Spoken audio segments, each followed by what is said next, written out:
আসসালামু আলাইকুম। Advance learning একাডেমির পক্ষ থেকে সবাইকে জানাই অনেক অনেক শুভেচ্ছা ও অভিনন্দন। সুপ্রিয় নবম ও দশম শ্রেণীর শিক্ষার্থীরা, আজ সমাধান করব তোমাদের গণিত বইয়ের অনুশীলনী ১৭ অর্থাৎ পরিসংখ্যান এই অধ্যায়ের উদাহরণ ৭। এটা দেওয়া আছে তোমাদের গণিত বইয়ের পৃষ্ঠা ৩৩৩। দেখো দেওয়া আছে উদাহরণ ৭।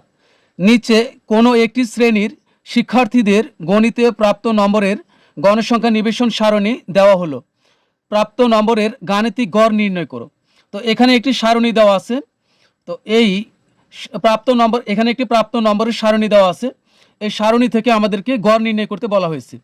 তো এখন আমরা এই সারণী থেকে গড় নির্ণয়ের জন্য একটি সারণী তৈরি করব। তো আমরা জানি যে গাণিতিক গড় এখানে আমাদেরকে বের করতে বলা হয়েছে, গাণিতিক গড় নির্ণয় করতে বলা হয়েছে।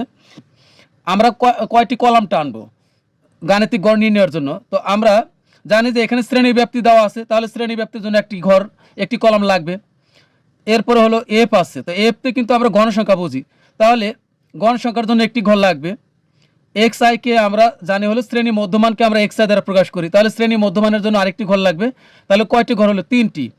এরপরে সব শেষে লাগবে summation F I X I, এর জন্য আলাদা একটি ঘর লাগবে, অর্থাৎ এফ আই আর এক্স আই এর সমষ্টি লেখার জন্য একটি ঘর। তাহলে আমাদের মোট 4টি কলাম লাগবে। তাহলে আমরা এখন গাণিতিক গড় নির্ণয়ের কলাম তৈরি করব উদাহরণ 7-এর। তো আমরা প্রশ্নে শ্রেণী ব্যাপ্তি দেওয়া আছে, এর জন্য একটি কলাম লাগবে এভাবে খারাপভাবে। শ্রেণী মধ্যমান এরপরে আমরা নিব এক্স আই, আর গণসংখ্যা তারপরে, আর সবশেষে আমরা নিব এফ আই এক্স আই, আর নিচে আমরা summation F I X I লিখবো। সামেশন মানে হলো সমষ্টি বা যোগফল। তো এখানে একটা ব্যাপার তোমাদেরকে পরিষ্কার করে দিই। এখানে দেখো কয়টি ঘর আছে? 1 2 3 4 5 6 7 8। তো আমরা এখানে 8টি ঘর আছে, আমরা আরও একটি অতিরিক্ত ঘর নিব শুধুমাত্র এই সব শেষে নিচে মোট লেখার জন্য। তার মানে এই প্রশ্নে যা দেওয়া ছিল তার থেকে আমরা নিচে আরও একটি সারি, এটাকে বলে এভাবে যেগুলো দাগটি নিচে এগুলোর নাম হলো সারি, আর এইভাবে যেগুলো টানা হয়েছে এগুলোর নাম হলো কলাম। তাহলে আমরা নিচে আরও একটি সারি বেশি টানবো। তো এখন আমরা প্রশ্ন থেকে দেখি আমরা শ্রেণী ব্যাপ্তি যা আছে আমরা তাই বসাই দিব। এখানে দেখো শ্রেণী ব্যাপ্তি শুরুতে আছে কি 25 থেকে 34। তো এখানে যা আছে আমি ঠিক তাই দেখে বসাই। প্রথমে হলো 25 থেকে 34 শ্রেণী ব্যাপ্তি, এটা তো আমাদের প্রশ্নে দেওয়াই থাকবে। তারপর হলো 35 থেকে হবে 44, 44-এর পর 45 থেকে হলো 54, তারপর হলো 55 থেকে 64, তারপরে হলো 65 থেকে 74, পরে 75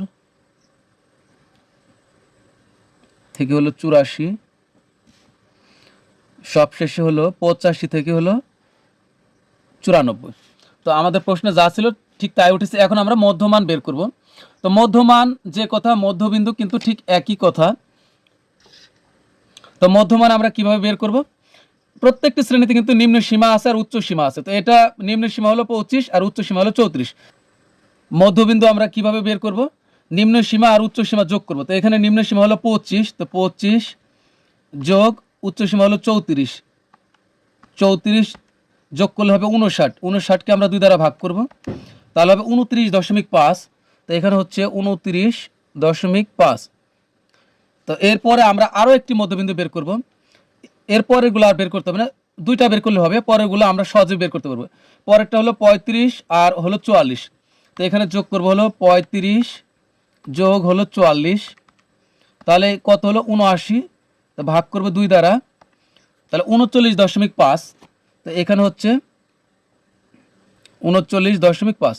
তো এখন এই দুইটা থেকে আমি বিয়োগ করে দেখি। 29.5 থেকে 39.5, এই আমরা যদি 29.5 থেকে 39.5 পর্যন্ত গণনা করি তাহলে কিন্তু 10 হবে। মানে 29.5-এর সাথে 10 যোগ করলে 39.5 হচ্ছে। তার মানে এখানে 10 বৃদ্ধি পেয়েছে। তো বাকি ঘরগুলো আমরা 10 করে বৃদ্ধি করব, তাহলে হয়ে যাবে। তো এখানে কত আছে? 39.5, এখন হবে কত?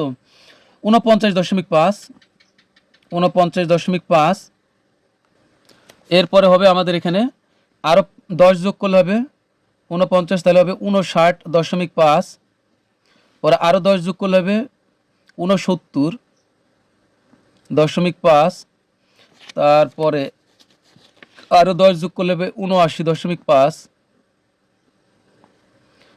তারপর হবে 79 থেকে হবে 89.5। কি করলাম আমি তোমাদেরকে আরেকটু বুঝিয়ে দিচ্ছি। এখানে প্রথম দুইটা বের করবো মধ্যবিন্দু, বের করার পর আমরা আরেকটু উপায় বের করতে পারি। দুইটা মধ্যবিন্দু বের করার পরে এটা থেকে আমরা এটা বিয়োগ করে দেখব কত হচ্ছে ব্যবধান। এই যে 39.5 বিয়োগ, ধরো যে আমি প্রথম এ দুইটা বের করব। এই যে আমি দেখো প্রথম এ দুইটা বের করব, বের করার পরে আমি পরেরটা থেকে আগেরটা বিয়োগ করব। দেখি দ্বিতীয়টি হলো 39.5, এই যে 39.5 বিয়োগ প্রথমটি হলো 29.5, তাহলে ব্যবধান কত হচ্ছে? 10 করে ব্যবধান হচ্ছে। তার মানে এখন বাকিগুলো আমরা 10 করে যোগ করলেই হয়ে যাবে। তো এরপরে এখন আমরা গণসংখ্যা, প্রশ্নে যা দেওয়া ছিল আমরা গণসংখ্যা ঠিক তাই বসাই দিব। এখানে গণসংখ্যা প্রথমটাতে আছে হলো 5, পরেরটাতে হলো 10, তারপর এটা কিন্তু আমাদের প্রশ্নে দেওয়াই আছে 15, তারপর হলো 20, 30, 16 আর হলো 4। তো এখন আমরা গণসংখ্যা সবগুলো যোগ করে দিই। 5 আর 10 15, 15 আর 15 30, আর 20 হলো 50, আর 30 হলো 80, 80 আর 16 হলো 96, আর 4 হলো 100। তাহলে আমরা এখানে লিখব মোট, পরে কমা দিয়ে এন লিখে তারপর লিখব 100। এখন আমরা এফ আই আর এক্স আই এই ঘরটা আমরা এখন পূরণ করব। তো এটা আমরা কিভাবে করব? এটার সাথে এটা সরাসরি গুণ করে লিখব। তাহলে গুণ করলে হবে এখানে আমাদের 29.5 গুণন হবে 5, 29.5 গুণন 5, তাহলে হবে 147.5, 147.5, পরে হলো এটার সাথে 39.5, 39.5 গুণন হবে 10, তাহলে হবে 395। এখানে 395। এরপরে হলো 49.5 গুণন 15, 49.5 গুণন হবে 15, তাহলে এখানে হবে 742.5, 742.5। তারপরে হলো 59.5, 59.5 গুণন এর সাথে হবে 20, তাহলে হবে 1190। এরপর হবে 69.5, 69.5 গুণন হলো 30, তাহলে এখানে হবে 2085, এখানে হবে 2085।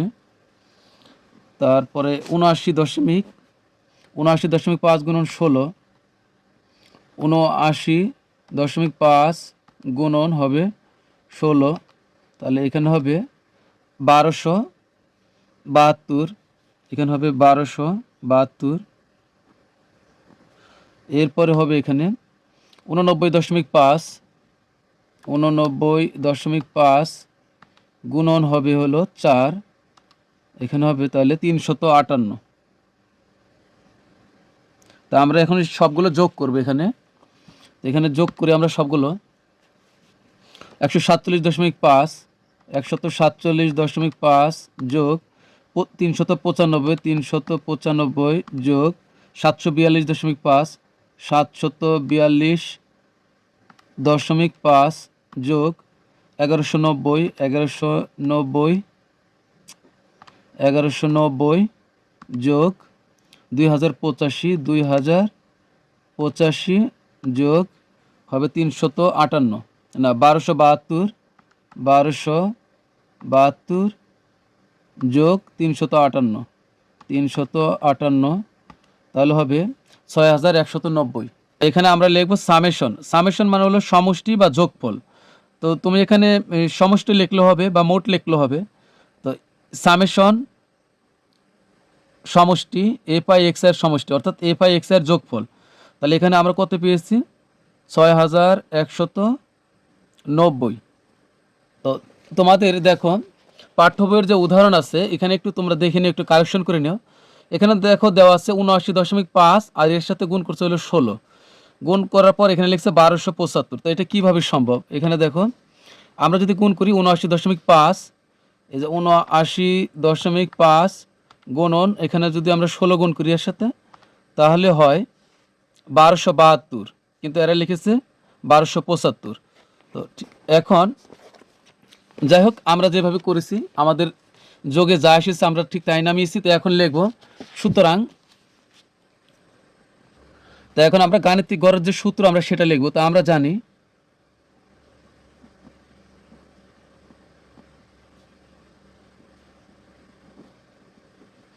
গাণিতিক গড় আর শুধু গড় কিন্তু একই কথা। তো গাণিতিক গড় এখানে আমরা এক্স বার, এই যে এক্স এর উপর একটা টান দিলে এটা কিন্তু বার, এক্স বার সমান summation F I X I divided by N. তো এখানে আমরা এই যে summation F I X I এর মান কত পেয়েছি? 6190। তো এখানে 6190 আর ডিভাইডেড বাই, দেখো এন এর মান হলো 100। তা আমরা 100 বসিয়ে দিই এখানে, 100। তাহলে কত আসবে এখানে? 6190 ভাগ হবে 100, তাহলে আমাদের আসবে 61.9। তাহলে এখানে হবে 61.9। তো এখন এখানে একটু ব্যাপার আছে। এখন আমরা দেখব অঙ্কটা কি ব্যাপারে ছিল, প্রশ্নটা। তো গড়ের পাশে কিন্তু আমরা ঠিক ওটা লিখে দিব। এখানে দেখো আমাদের প্রশ্নটা ছিল কি ব্যাপারে? প্রশ্নটি ছিল হলো নম্বরের ব্যাপারে, প্রাপ্ত নম্বরের ব্যাপারে। তাহলে আমরা এই গড়ের এখানে অবশ্যই আমরা এটা লিখে দিব এখানে নম্বর।